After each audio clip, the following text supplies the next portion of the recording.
But yes, when it comes to moral relativism, I think, like you stated for the title slide, it is one of the banes of all freedom. You know, it is one of the worst things. I put it in the category of the three prime evils: moral relativism, ignorance of natural law, and then what was the third one that I had? Just the belief in authority, you know, the absolute belief in authority, the illegitimate belief in authority.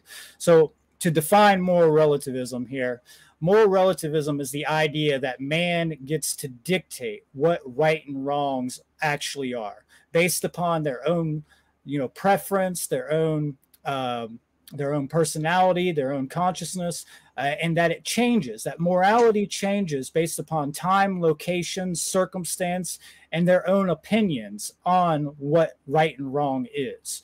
Okay, so it's the idea that I get to dictate what morality actually is, and no matter what anybody else says, I'm God over that. So it doesn't matter. It's the biggest scapegoat for any type of villain or evil to get away with what they're doing in the world. It's one of the most evil concepts, ideologies that you can have in your mind, because it's literally saying I can do whatever I want. I can do any immoral action, even if I know that it's immoral. And I can just magically change that. I can just magically shift that based upon my own preference. You know, if someone else tells me I'm wrong, I can just say, no, I'm right. You know, it doesn't matter. I'm correct in that area. And it doesn't matter what you say. And this is connected to a lot of different postmodern ideas, something else that we're going to talk about, like solipsism. But ultimately, moral relativism is the foundational creator of the belief that you can be authority over other men. You know, it is deeply connected with the idea that you have the right to be an authority over other people. And it's the foundation of all slavery, because it's the idea that, you know, you get to dictate that it's okay to be in a master-slave relationship with another being. Because morality itself is all about social transactions.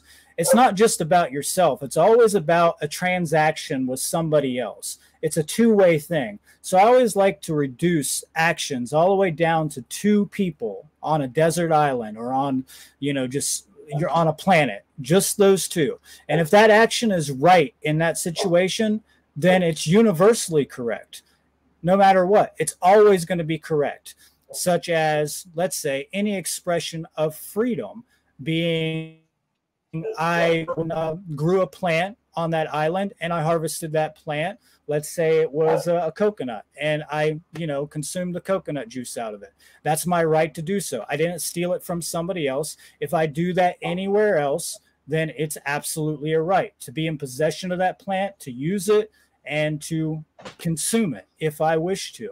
So, you know, the idea of moral relativism is so perverted. It's the inversion of what we all know to be what is true. And if you don't believe in truth, it leads you into the idea that you don't really believe in morality either. Okay, so moral relativism has another root to it. It has the root that you believe that there's no such thing as truth.